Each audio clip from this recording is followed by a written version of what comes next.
मिले हुए समय को ही अच्छा बनाने की कोशिश कीजिए। अगर अच्छे समय का इंतज़ार करेंगे तो पूरी ज़िंदगी कम पड़ जाएगी। Hello and namaste everyone, welcome back to my channel Beena best. I hope आप सभी बहुत अच्छे होंगे। तो आज के इस वीडियो में मैं आप लोग के साथ शेयर करने वाली हूँ कि कैसे मैं सुबह 5 बजे से लेके दिन के 2 बजे तक मैं घर पे टाइम कैसे स्पेंड करती हूँ, क्या क्या काम करती हूँ। और साथ में एक आज बहुत इंपॉर्टेंट टॉपिक में बात करेंगे, वो है कि कैसे हम अपनी लाइफ को स्ट्रेस फ्री एंड पॉजिटिव बना सकते हैं। और साथ में कुछ एक बहुत प्यारा सा DIY मैंने बनाया हुआ है, बहुत ईजी है इसको बनाना, और जिसे ड्राइंग नहीं भी आती है वो भी इसको बना सकता है। तो अब बिना टाइम वेस्ट करे वीडियो स्टार्ट करते हैं। तो जो आज टॉपिक में मैं आप लोग के साथ बात कर रही हूँ, ये मैं अपनी लाइफ के एक्सपीरियंस से आप लोग के साथ शेयर कर रही हूँ।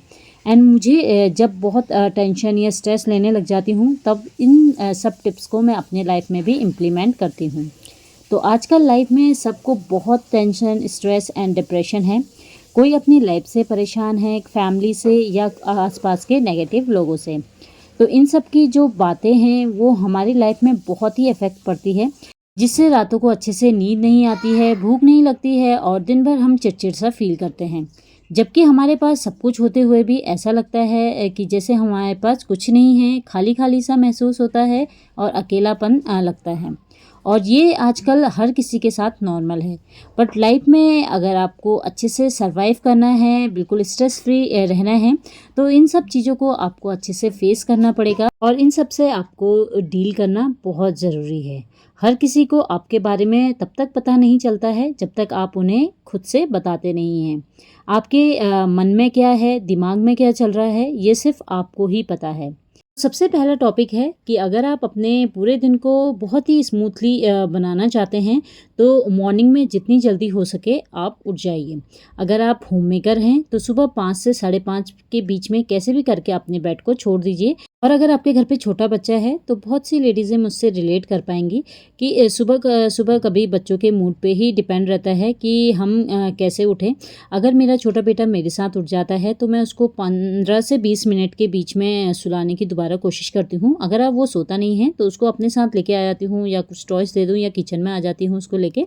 तो वो बिज़ी हो जाता है और मेरा काम ईज़ी हो जाता है। मैं सारे काम को टाइम पे कर लेती हूँ। और अगर आप मॉर्निंग में जल्दी उठना चाहते हैं तो रात में जितनी जल्दी हो सके उतनी जल्दी सो जाइए, तभी आप मॉर्निंग में जल्दी उठ पाएंगे। और मॉर्निंग में उठने के बाद आप कोशिश कीजिए कि आप मोबाइल बिल्कुल भी ना पकड़ें, क्योंकि मोबाइल पकड़ने से आपका बहुत सारा टाइम वेस्ट हो जाता है।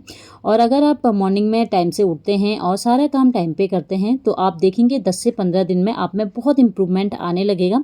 आपकी जो मेंटल हेल्थ है वो इम्प्रूव हो जाएगी और आप बिल्कुल भी स्ट्रेस नहीं लेंगे। आप थोड़े दिन बाद पॉजिटिव एंड रिलैक्स फील करेंगे। और सबसे इम्पॉर्टेंट बात है, आपका जो पेशेंस लेवल है वो बहुत ही बढ़ जाएगा। जो आपको जल्दी जल्दी गुस्सा आ जाता था पहले, आप देखेंगे कि अब आपको गुस्सा बहुत ही कम आता है। तो इसके लिए मॉर्निंग में जल्दी उठना बहुत ही ज़रूरी है। और आज का जो सेकंड टॉपिक है वो है ओवर थिंकिंग के बारे में। हम होम मेकर जो है ना, घर पे बैठे बैठे एक ही चीज़ों के बारे में इतना सोचने लग जाती हैं और अपने दिमाग को इतना भर लेती हैं उन ओवर थिंकिंग से कि दूसरी चीज़ें सोचने के लिए दिमाग में बिल्कुल भी जगह नहीं होती है। तो जब भी आपको ऐसा लगे कि आप बहुत ओवर थिंकिंग कर रहे हैं, ज़्यादा स्ट्रेस ले रहे हैं, तो आप उस दिन एक ऐसा काम कीजिए जो आपने इससे पहले कभी नहीं किया है, या ऐसा काम कीजिए जिसमें आपको बहुत टाइम लग रहा है, या कोई नया काम कीजिए, जैसे आर्ट एंड क्राफ्ट कर लीजिए, सिलाई कढ़ाई, गार्डनिंग, या घर का कोई ऐसा कोना लिख लीजिए जिसको आप अच्छे से साफ़ कर सके, या कुकिंग कीजिए जो आज से पहले आपने कभी नहीं बनाया है। तो उससे क्या होता है, हम उस नई चीज़ के बारे में बार बार सोचने लग जाते हैं और जो पुरानी थिंकिंग हम कर रहे थे, जो ओवर थिंकिंग कर रहे थे, वो कहीं ना कहीं कम हो जाती है। तो जैसे हम एक ही खाना खा खा के बार बार बोर हो जाते हैं, तो हमें ये सोचना है कि हम एक ही चीज़ बार बार सोच के हम बोर क्यों नहीं होते हैं। और हमेशा अपनी सोच को डाइवर्सिफाई रखें। एक चीज़ के बारे में बार बार ना सोचिए, अलग अलग चीज़ों के बारे में सोचिए, और कभी भी अपने स्ट्रेस को ज़्यादा इम्पोर्टेंस बिल्कुल ना दें। आज का जो थर्ड टॉपिक है वो है टाइम मैनेजमेंट एंड प्लानिंग। तो कुछ भी काम करने से पहले आप एक प्लान करके ज़रूर रखें कि किस टाइम पे आपको कौन सा काम करना है, और हर काम को स्टेप बाय स्टेप करके करें। इससे चीज़ें टाइम पे भी होगी और आप बहुत ही शॉर्टेड रहेंगे और बिल्कुल भी स्ट्रेस नहीं लेंगे। और बहुत बार हम ये गलती करते हैं, हम किसी भी चीज़ को डिले करते रहते हैं। जैसे कि हमको पता है कि घर पे बहुत सा काम पड़ा हुआ है, तो हम उसको कल पे छोड़ देते हैं कि कल करेंगे, परसों करेंगे या बाद में कर लेंगे या हो ही जाएगा। तो ऐसा करने से हमारा बहुत सा काम पेंडिंग हो जाता है। तो ऐसी गलती बिल्कुल ना करें और हमेशा ये सोचें कि आप अपने आप को कल से बेटर कैसे बनाएँ, हर चीज़ में इम्प्रूवमेंट करते रहिए, क्योंकि हमें पता है कि हमें किस टाइम पे कौन-सा काम करना है। और एक प्रॉपर प्लानिंग बना के काम कीजिए। हर चीज़ की एक लिस्ट बनाइए कि आज आपको पूरे दिन भर में क्या करना है और कौन से काम आपको करने हैं जो ज़्यादा इम्पोर्टेंट है। और इससे आप बिल्कुल भी बोर नहीं होंगे और आप बहुत एक्टिव रहेंगे पूरे दिन भर। और आज का जो 4th टॉपिक है वो है एप्रिशिएट योरसेल्फ। हमेशा अपने आप को एप्रिशिएट कीजिए, जो आप हैं, जैसे आप हैं और जो काम आप कर रहे हैं। तो सारे काम को अच्छे से कीजिए और कभी भी दूसरों पे डिपेंड बिल्कुल ना रहिए कि दूसरा तारीफ़ करेगा तभी हम खुश होंगे, क्योंकि दूसरों पे डिपेंड रहने वाले कभी भी खुश नहीं रहते हैं। और हमेशा अपने नज़रों में अच्छा बनिए, क्योंकि लोगों का क्या है, हर सेकंड सोच बदलती रहती है। हमेशा अपने थॉट्स को पॉजिटिव रखिए और अपने आप को और अपने काम को हमेशा अप्रिशिएट कीजिए। और आज का जो 4th टॉपिक है वो है नेवर एक्सपेक्टेशन फ्रॉम एनीवन। तो अगर आप अपनी लाइफ में डिसअपॉइंट नहीं होना चाहते हैं तो जितना हो सके अपने एक्सपेक्टेशन को कम रखें, क्योंकि ज़्यादा एक्सपेक्टेशन रखने से हमारा जो स्ट्रेस है वो ही बढ़ता है। तो आपका जो पैशन है, ड्रीम है, उसको पूरा करने के लिए आप बहुत मेहनत कीजिए तो सक्सेस ज़रूर मिलेगी। बिल्कुल ये एक्सपेक्टेशन ना रखें दूसरों को देखकर कि उसके पास कार है या उसके पास ज्वेलरी है, महंगे महंगे कपड़े हैं। ऐसे एक्सपेक्टेशन बिल्कुल ना रखें, इससे आपको ही स्ट्रेस होगा। और आप एक्सपेक्टेशन रखने से अच्छा है कि आप एस्पिरेशन रखें। आप रोज़ कुछ ना कुछ नया सीखिए, मेहनत करिए, कुछ नया काम कीजिए। कभी भी फेलियर से ना हारे और कभी भी ये ना सोचिए कि मुझे ये नहीं आता है। अगर आप बार बार प्रैक्टिस करेंगे तो आप एक दिन ज़रूर उस काम को कर पाएंगे। या आप जो आपके पास है उसमें ही खुश रहिए और उसको एक्सेप्ट कीजिए। इससे आप भी खुश रहेंगे और स्ट्रेस भी कम होगा। आज का जो 5th टॉपिक है वो है कॉन्फिडेंट इन योरसेल्फ। हमेशा अपने आप पर विश्वास रखिए। और हमारी सबसे बड़ी ये प्रॉब्लम है कि हम अपने आप पर कॉन्फिडेंट ही नहीं रख पाते हैं, अपने आप पे यकीन ही नहीं कर पाते हैं। हमेशा अपने आप पे डाउट करते हैं कि मैं ये नहीं कर पाऊँगी, ये मुझसे नहीं होगा, अगर मैं ये करूँगी तो गलत ही होगा। और आप देखेंगे कि कुछ दिन बाद जो आप काम करते हैं वो गलत ही हो जाता है। तो ऐसा तब होता है जब आप दिन भर नेगेटिव चीज़ें सोचते रहते हैं। तो हमेशा पॉजिटिव चीज़ें सोचेंगे तो आपकी लाइफ में सब कुछ पॉजिटिव होगा। और अपने आप में हमेशा भरोसा रखिए। हमेशा शीशे के सामने खड़े होइए और अपने आप को कॉन्फिडेंट दिलाइए कि नहीं, ये मैं कर सकती हूँ, ये मुझसे हो जाएगा। और आप देखेंगे धीरे धीरे आप में इम्प्रूवमेंट आने लगेगा। और आप हमेशा ये सोचें कि अगर आपको एक हेल्थी लाइफ मिली हुई है तो आप हर काम कर सकते हैं जो दूसरा बंदा कर सकता है। तो अपने आप को कॉन्फिडेंट दिलाइए और हमेशा कोशिश करते रहिए। इससे आप देखेंगे कि जो आपकी लाइफ है वो बहुत स्मूथली चलने लग जाएगी और आप हर एक काम करने लग जाएंगे जो कि आपके लिए पहले इम्पॉसिबल था। और लाइफ में हमेशा ये सोचिए कि कोई भी काम इतना इम्पॉसिबल नहीं है जो कि आप नहीं कर पाएंगे। और हमेशा खुद को भरोसा दिलाइए कि हाँ, ये मैं कर सकती हूँ। तो आप जितना खुद को पॉजिटिव बनाएंगे, खुद के बारे में पॉजिटिव सोचेंगे, तो आप देखेंगे कि धीरे धीरे आप जितने भी हाथ से हाथ सिचुएशन है उसको अच्छे से फेस कर पाएंगे। और सबसे मेन बात, खुद पर भरोसा कर पाएंगे। ये सबसे इम्पॉर्टेंट है। तो अपने आप को इतना कमज़ोर और इतना छोटा मत बनाइए कि किसी भी प्रॉब्लम को आप अच्छे से फेस ना कर पाएँ। हमेशा अपने आप पे विश्वास रखिए और अपने बारे में हमेशा पॉजिटिव ही सोचिए, तो आपकी लाइफ में सब कुछ पॉजिटिव ही होगा। तो सुबह मैं 5 बजे उठ गई थी और उसके बाद मैंने सारे काम कर दिए थे। बेटा मेरा बड़ा वाला स्कूल चला गया था, तो मेरे सुबह 9 बजे तक सारे काम हो जाते हैं। तो मैं सोचती हूँ कि जितने जल्दी हो सके मैं सुबह का काम कर सकूँ और उसके बाद दिन में मैं कुछ नया सीख सकूँ। तो सुबह बेटा स्कूल चला गया था, मैंने घर के सारे काम कर लिए थे। उसके बाद नहाने के बाद यहाँ पे मैंने अपना ब्रेकफास्ट रेडी किया, चाय बनाई और चाय के साथ आज बनाए थे पोहे। ब्रेकफास्ट करने के बाद मैंने सोचा कुछ ना कुछ आज नया DIY किया जाए। तो ये मेरे पास पुरानी प्लेट पड़ी हुई थी, इसको मैंने कलर कर लिया जेसो से। अगर आपके पास जेसो नहीं है तो आप वाइट एक्रेलिक कलर से भी इसको पेंट कर सकते हैं। और ये बहुत प्यारा सा राधा कृष्ण की प्रिंट आउट मैंने निकाला था। इसको ही मैं आज पेस्ट करने वाली हूँ इस प्लेट में और इसको बहुत अच्छे से डेकोरेट करेंगे। तो ये मैं आप लोग के साथ शेयर कर रही हूँ। तो सबसे पहले जो हमने A4 शीट में इसको निकाला था, इसको ब्रश और पानी की हेल्प से अच्छे से सेपरेट कर लेंगे। यहाँ पे मैं इसको इसको कट नहीं कर रही हूँ, क्योंकि जो इसकी फ़ोटो की लाइनिंग है ना वो अच्छी नहीं दिखती है, तो हमें जिगजैग पैटर्न में इसको कट करना था। तो इस तरीके से आराम से सेपरेट हो जाता है पानी की हेल्प से। अब यहाँ पे मैंने ये वाली प्रिंट को इस प्लेट में मैं पेस्ट करूँगी, और जो दूसरा प्रिंट है इसको मैं किसी और दिन आप लोग के साथ शेयर करूँगी। इसको मैं थोड़ा सा अलग डिज़ाइन में बनाऊँगी। और यहाँ पे मैंने ले रखा है फेविक्रिल का, मैंने मोड पोंच ले रखा है ग्लॉस, इसी से मैं इसको पेस्ट करूँगी। अगर आपके पास मोड पोंच नहीं है तो आप फेविकॉल से भी इसको पेस्ट कर सकते हैं। और उसके बाद जितने भी इसके साइड्स थे उनको भी मैंने अच्छे से इसी मोड पोंच ग्लॉस से पेस्ट कर दिया था। और अंदर की साइड से जितने भी इसमें बबल्स आ रहे थे उनको अच्छे से साइड कर दिया था और अच्छे से पेस्ट कर दिया था। उसके बाद यहाँ पे मैंने डार्क ग्रीन लिया है, डार्क ग्रीन से मैंने इस प्लेट में इसको अच्छे से फिल कर दिया था कलर को। और उसके बाद थोड़ी सी और डिटेलिंग करेंगे, जैसे जिस जगह हम थोड़ा सा डार्क बनाएंगे, कहीं पे लाइट बनाएंगे, तो थोड़ा सा डैब डैब करके ब्रश की हेल्प से इसको बैकग्राउंड जो इसका था उसके साथ इसको मैच करेंगे।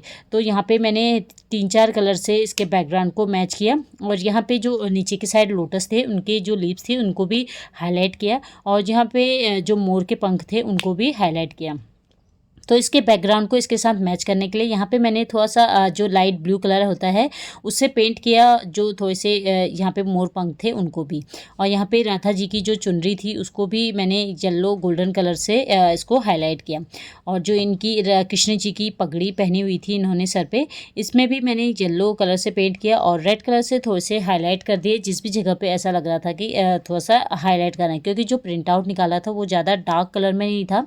तो इसको थोड़ा सा हाईलाइट किया। इनकी जो ड्रेस थी और फेस में जो भी था, ज्वेलरीज थी, चुनरी थी, इनको। और इसके बाद यहाँ पे नीचे की साइड लोटस बने हुए थे, जो लोटस पहले से बने हुए थे इसमें ही थोड़ा सा और मैंने हाईलाइट किया इनको। और यहाँ पे मैंने लिया पिंक कलर, वाइट कलर और रेड कलर को मिक्स करके ये लोटस बनाए। जो यहाँ पे बने थे वो तो थोड़े उसको हाईलाइट किया, साथ में कुछ और लोटस यहाँ पे मैंने अलग से बनाए थे साइड में, क्योंकि ऐसा नहीं लगना चाहिए कि हमने इसमें कुछ पेस्ट किया हुआ है। इनके बाल को भी थोड़ा हाईलाइट किया। और जब ये पेंटिंग अच्छे से सूख गए थे, यानी आधे 1 घंटे के लिए मैंने इन सारे कलर को ऐसे सूखने के लिए छोड़ दिया था। जब ये अच्छे से सूख जाएगा इस पर हमने वार्निश कर दिया, मैंने 1 से 2 कोट कर दिए थे, क्योंकि वार्निश करने से क्या होता है, जो कलर होता है वो बिल्कुल सील हो जाता है।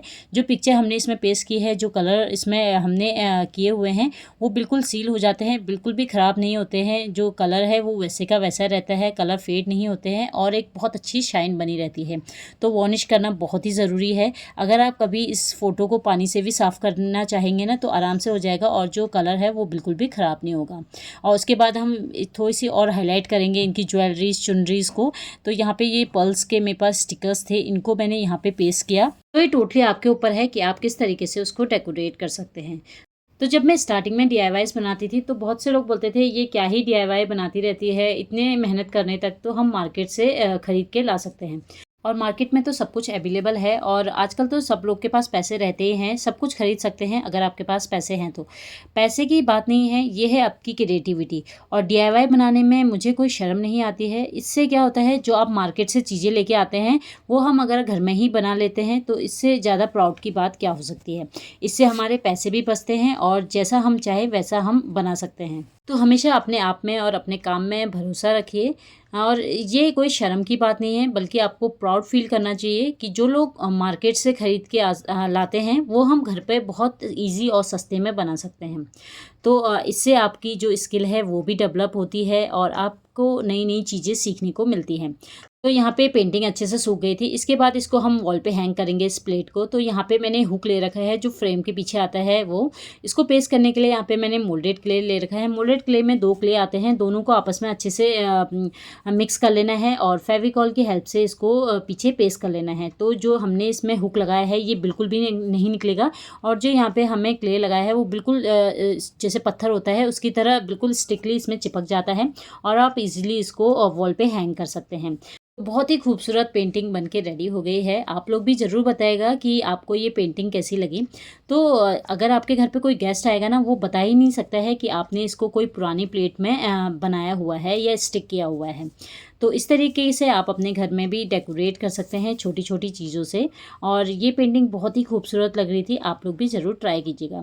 तो यहाँ पे पेंटिंग बनाते बनाते यहाँ पे 1 बज गया था और मेरे बड़े बेटे के स्कूल से आने का टाइम हो गया था। तो मैंने सोचा यहाँ पे लंच बनाऊँ। तो आज लंच में मैं बना रही थी पकौड़े वाली कढ़ी बनाई थी। तो इसको बनाने के लिए यहाँ पे मैंने बेसन ले लिया था और बेसन में सारे मसाले ऐड कर दिए थे, जैसे हल्दी, नमक, धनिया और सब्जी मसाला यहाँ पे ऐड कर दिया था नमक डाल के। और अगर आप चाहते हैं ना कोई सी पकौड़ी फूली फूली बने तो यहाँ पे आप 2 से 3 चम्मच दही डाल दीजिए या बेकिंग सोडा डाल दीजिए। इससे जो पकौड़े हैं वो अच्छे से फूल के बनती है। और यहाँ पे मैंने थोड़ा थोड़ा पानी ऐड करके एक अच्छा सा पेस्ट बना लिया था। तो इसका जो पेस्ट है वो ज़्यादा थिक भी नहीं बनाना है और ना ज़्यादा पतला बनाना है। तो यहाँ पे तेल गर्म हो गया था और छोटी छोटी पकौड़ी मैंने हाथ से इस तरीके से बना दी थी। तो ये बहुत ही टेस्टी पकौड़ी की कढ़ी बनती है। तो आप लोग भी ज़रूर ट्राई कीजिएगा। वैसे तो हर किसी की जो पकौड़ी बनाने का स्टाइल रहता है वो अलग रहता है। तो यहाँ पे मैं जो कढ़ी पकौड़ा है वो थोड़ा सा अलग बनाती हूँ। तो जो पकौड़े थे वो अच्छे से गोल्डन ब्राउन हो गए थे एक साइड, तो दूसरे साइड भी अच्छे से गोल्डन ब्राउन हो गए थे। तो इसको मैंने निकाल लिया था। और जो ये पकौड़े थे बहुत ही फूले फूले बने थे। तो इस तरीके से फूले फूले पकौड़े अगर आप बनाते हैं तो बहुत ही टेस्टी लगते हैं कढ़ी के साथ। और दूसरा बैच भी मैंने सेम इसी तरीके से बना दिया था। तो कोई कोई जो पकौड़े होते हैं थोड़े से बड़े बनाते हैं, बट मैं थोड़ा छोटे छोटे साइज़ का बना रही थी क्योंकि अच्छा भी लगता है खाने में और ज़्यादा भी बन जाते हैं। जब तक पकौड़े फ्राई हो रहे हैं यहाँ पे मैं जो कढ़ी है उसका हमें बैटर बनाना है। तो जिस बर्तन में मैंने पकौड़ी बनाई थी उसमें ही मैंने 2 चम्मच बेसन डाल दिया था और यहाँ पे सारे मसाले डाल दूँगी, जैसे हल्दी, धनिया, मिर्च और थोड़ा सा सब्जी मसाला डाला हुआ है और नमक बिल्कुल नहीं डालना है। और जितना दही है वो मैंने यहाँ पे डाल दिया। जो दही थी वो थोड़ी खट्टी थी। ये सिर्फ 2 लोगों के लिए बना रही हूँ मैं, तो इतना दही काफ़ी था। अगर आपके पास दही नहीं है तो आप लस्सी भी से भी बना सकते हैं। और हर जगह के जो पकौड़ी बनाने का तरीका रहता है, कढ़ी पकौड़ी वो अलग रहता है। जैसे हमारे उत्तराखंड में बहुत ही पतली बनती है, ज़्यादा थिक नहीं बनती है। और जैसे हरियाणा साइड मेरे फ्रेंड्स लोग हैं वो काफ़ी थिक कढ़ी को बनाते हैं। तो थोड़ा बहुत मैंने अपने स्टाइल में बनाया है, थोड़ा उनके स्टाइल में। तो यहाँ पे पकौड़े अच्छे से फ्राई हो गए थे। उसके बाद यहाँ पे मैंने कश्मीरी लाल मिर्च लिए है और इसको मैंने फ्राई कर दी थी। तो पकौड़ों के साथ ये बहुत ही अच्छी लगती है। और जितना एक्स्ट्रा ऑयल था उसको मैंने निकाल दिया। और यहाँ पे प्याज को मैंने छोटा छोटा चॉप कर लिया था और इसको मैं अच्छे से फ्राई कर लूँगी। और यहाँ पे लहसुन भी है, लहसुन को मैं यहाँ पे फ्राई नहीं करूँगी, ये लास्ट में हम तड़के में डालेंगे। जब प्याज अच्छे से गोल्डन ब्राउन हो जाए, जो हमने ये पेस्ट बनाया हुआ था, अब हम इसको डाल देंगे। और जो भी थिकनेस रखनी है आपको कढ़ी की, इस समय ही आप कम ज़्यादा पानी डाल सकते हैं। तो कढ़ी में अच्छे से बॉयल आ जाए, 4-5 बॉयल आ जाए, तो जब ये बॉयल अच्छे से आ जाए तब आप इसमें नमक डाल सकते हैं। अगर आप पहले नमक डालेंगे तो जो दही होती है या आप छाछ इसमें डालते हैं वो फट जाती है और बिल्कुल भी अच्छा टेस्ट नहीं आता है। तो ये अच्छे से इसको बॉयल हो रही थी और बगल में यहाँ पे मेरा जो बेटा था सोया हुआ था। उठने के बाद यहाँ पे बैठ के इसको मैंने नमकीन दिया, तो ये भी यहाँ पे नमकीन खाया था। साथ में मेरी कढ़ी बन रही थी और यहाँ पे मैं तड़के की तैयारी कर रही थी। कढ़ी अच्छे से पक गई थी तो मैंने बड़ी 2 चम्मच से घी लिया हुआ है। अब यहाँ पे तड़का डालेंगे। तो तड़का डालने के लिए यहाँ पे मैंने जो मेथी दाना आता है वो डाला है। मेथी दाने से बहुत अच्छी इसमें खुशबू आती है। और साथ में जीरे को अच्छे से हाथ में मैश करते हुए इस तरीके से डाल देंगे। अब यहाँ पे मैंने जो लहसुन है वो ले रखा है। लहसुन को भी अच्छे से फ्राई कर लेंगे जब तक ये हल्के से गोल्डन ब्राउन ना हो जाए। जैसे गोल्डन ब्राउन हो जाए तुरंत इसमें लाल कश्मीरी मिर्च डाल दी, इससे बहुत ही अच्छा कलर आता है। और जब आप ये लाल कश्मीरी मिर्च डालें तो तुरंत इसको कढ़ी में तड़के में डाल दें, क्योंकि पूरे घर में फिर मिर्च की स्मेल आती रहती है। तो ज़्यादा मिर्च की स्मेल ना आए तो तुरंत मिर्च डाल के इसको आप तड़के में डाल दीजिए। और उसके बाद जो ये पकौड़ी थी इनको भी डाल दिया। अब इसको मैं 2 मिनट अच्छे से पका लूँगी, उसके बाद इसको बंद कर दूँगी। और लास्ट में यहाँ पे मैं ऊपर से कस्तूरी मेथी डाल दूँगी, इससे बहुत ही अच्छी खुशबू आती है। उसके बाद गैस की फ्लेम बंद कर देंगे और एक प्लेट से इसको कवर करके रख लेंगे, जिससे कि जो पकौड़ी है वो अच्छे से अंदर तक पक जाए। और इसके बाद यहाँ मैंने कढ़ी पकौड़े के साथ बनाई थी, चावल बनाया था। बहुत से लोग इसके साथ रोटी बनाते हैं। तो आज के वीडियो में इतना ही। आई होप आपको मेरी आज की ये वीडियो पसंद आई होगी। एंड वीडियो पसंद आई, वीडियो को लाइक कीजिएगा, शेयर कीजिएगा एंड कमेंट में ज़रूर बताइएगा कि आपको मेरी आज की ये वीडियो कैसी लगी। तो मिलते हैं नेक्स्ट वीडियो में, तब तक till then take care and bye bye.